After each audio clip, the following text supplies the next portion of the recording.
Donc, les mystères de l'univers dans mon évier, partie 2, pour ceux qui ont suivi la partie 1, que vous pouvez retrouver, de toute façon, très facilement là, sur les, sur une vidéo YouTube.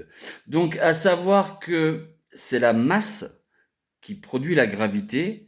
Si je reprends l'un des principes de la relativité générale de ce cher Albert Einstein, malheureusement pour nous et nos pauvres moyens de perception, il n'y a pas assez de masse ou de matière dans l'univers pour expliquer cette phénoménale force d'attraction. L'atome est à ce point constitué de vide que si l'on ramenait la taille de son noyau à 1 mm, la circonférence d'agitation des électrons autour de ce noyau serait d'environ 100 mètres de rayon. L'exemple le plus simple et le plus explicite est celui de l'atome d'hélium.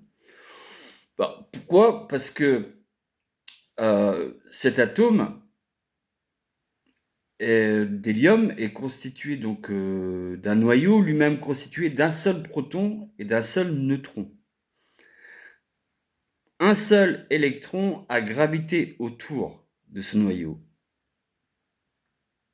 Eh bien, il nous est absolument impossible de suivre la trajectoire de ce seul et unique électron, bien que par rapport à la vitesse de la lumière, 300 000 km/s, je vous le rappelle, l'électron est une tortue ou un éléphant, enfin quoi qu'un éléphant ça court vite.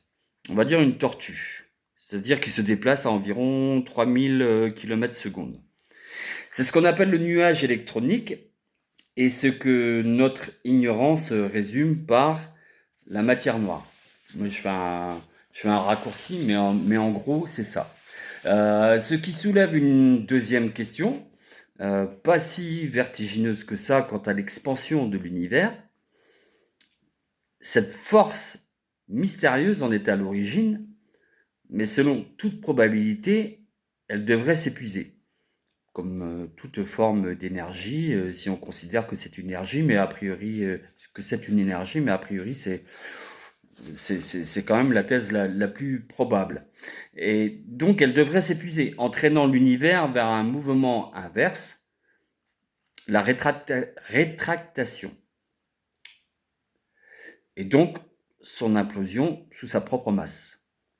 D'où cette dernière et très intéressante spéculation en date, hein, c'est tout nouveau.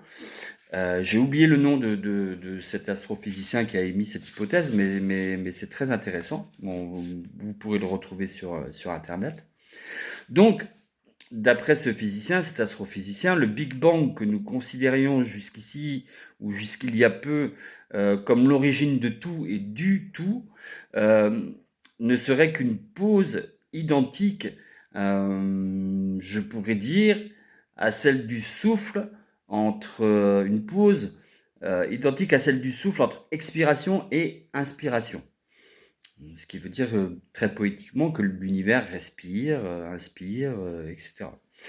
Bon, ça c'est moi qui l'image ainsi et je ne suis pas astrophysicien. Il y aurait donc non pas, d'après cette dernière théorie en date, très récente, hein, il n'y aurait donc pas un seul et unique Big Bang, mais une succession de plusieurs Big Bang. Mais ça, mon évier n'est pas assez ou n'a pas assez de capacité cognitive pour le savoir. Mais néanmoins, je vous invite à admirer ces images de nos galaxies spirales. C'est par analogie avec mon évier, le vôtre hein, d'ailleurs, assez troublant. Merci.